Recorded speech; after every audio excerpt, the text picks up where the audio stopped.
occasions. But at the same time, he was a sort of public figure still, and you had people making pilgrimages, as it were, to go and visit him. And so Galileo, following his trial, would not be propounding these views publicly, but behind closed doors, he could share these ideas more freely. Galileo died while still under house arrest on January 8, 1642, at the age of 77. But when the Grand Duke of Tuscany, Ferdinand II, offered to erect a monument over the grave of the great scientist, he was sternly rebuked by Pope Urban VIII.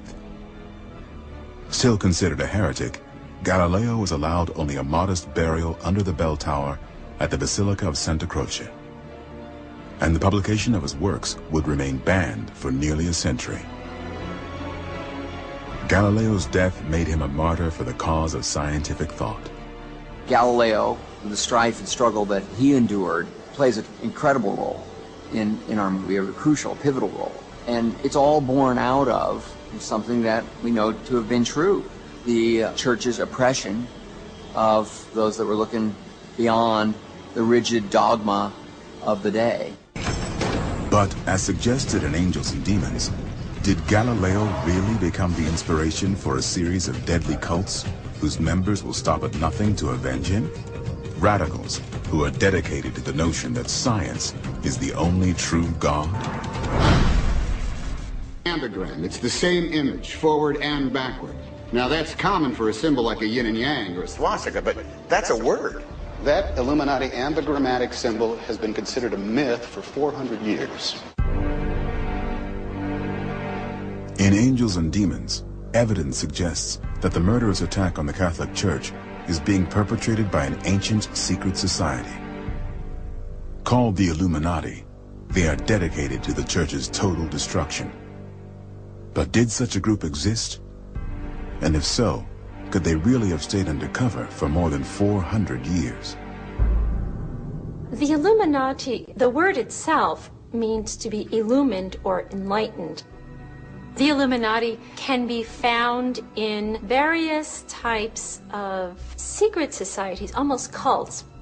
In pagan religions, the Dionysian cult, for example, was a secret type of cult, and one had to be initiated into the mysteries. We find even in Christian circles, Gnosticism as a type of Illuminati, meaning that one can really know the truth of the universe by being enlightened. So the Illuminati, which we find in Dan Brown's Angels and Demons, refers really to those who are enlightened with knowledge, to know the secrets of the universe. According to Dan Brown's best-selling novel, the suppression and harsh treatment of Galileo by the Church was the chief motivation for many scientists, intellectuals, and philosophers to form the Illuminati. It is even suggested that Galileo himself was a founding member.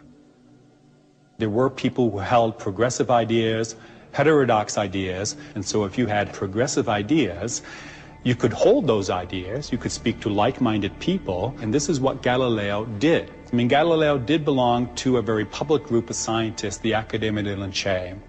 Did he belong to a sort of covert group, not a group with an identity? Ever since the dawn of the Middle Ages, there has been evidence of cults and secret societies that were established in an effort to promote science and reason. Those still willing to challenge the Church were forced to gather in secret, providing safer environments in which to discuss radical and sometimes revolutionary ideas. One of the most powerful of these secret societies was the Rosicrucians. They were concerned with the reform of society, with the advancement of learning, particularly and specifically the areas of learning that the Church frowned upon, such as scientific experiment and, of course, open debate. They were very much for democracy. And we are talking about very big names here. We're talking about Sir Isaac Newton. We're talking about Leonardo da Vinci. We're talking about Copernicus.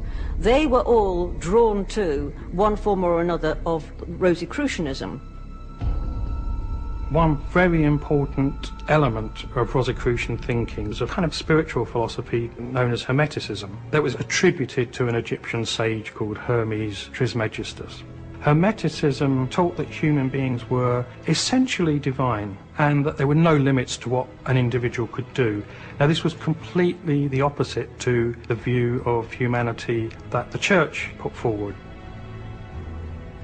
In 1737, nearly 1 century after his death, the Catholic Church granted permission for Galileo's remains to be reburied. But as the body was being moved to a permanent crypt at the Basilica of Santa Croce, a scientist named Anton Gori secretly removed the middle finger of Galileo's right hand. The grisly relic would serve as an inspiration for future scientists and independent thinkers. It can still be seen today at the Institute and Museum of the History of Science in Florence, Italy. That ambigram, supposedly in the 16th century, some artist created it as a tribute to Galileo's love of symmetry. It was only going to be revealed when the Illuminati had amassed enough power to resurface and carry out their final goal.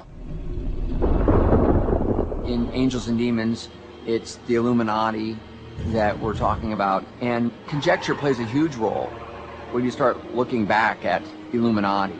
And it also stimulates you to understand the known history around the purported conspiracy. Who are the Illuminati? Is there hard evidence that such a group actually existed? The Illuminati were founded in 1776 by Adam Weishaupt, who was a professor of natural and canon law at a Bavarian university. He initially called them the Order of the Perfectibilists.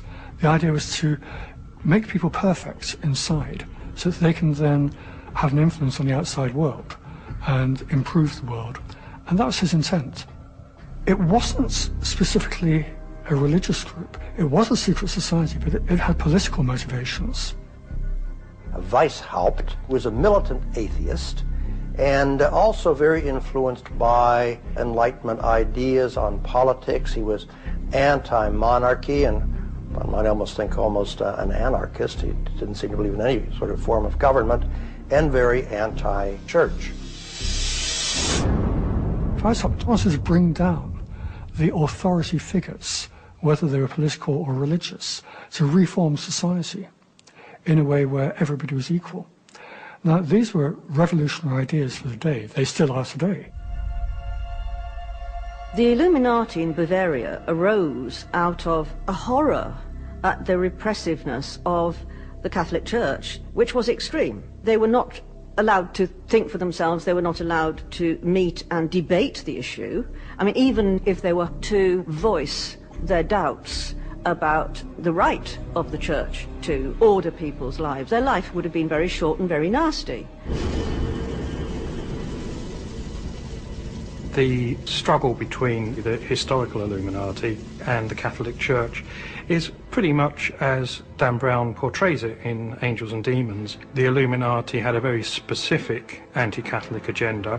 One of the things it wanted to do was break the power of the Catholic Church and the Jesuits in particular in Bavaria.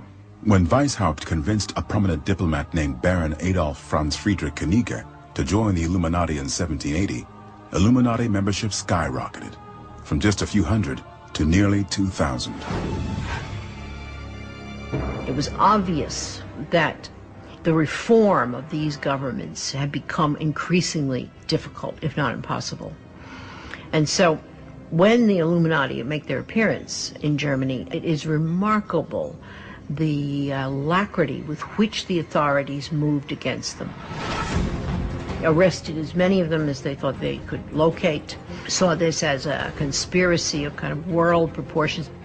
When allegations and rumors about the Illuminati's so-called treasonous activities escalated, the Bavarian government ordered raids on the homes of suspected members. The raids produced a mountain of secret Illuminati documents, including the group's bylaws, a partial roster of its membership, tables revealing its secret symbols and various insignia, even details about the group's initiation ceremony. The government's response was swift and brutal. The organization was forbidden, many of its members were arrested and imprisoned. Weishaupt himself had to flee into exile. He was bound to come to the authorities' attention sooner or later, but it was very, very soon snuffed out. In 1784, the Duke of Bavaria, with the strong backing of the church, issued an edict that called for the execution of any individual caught recruiting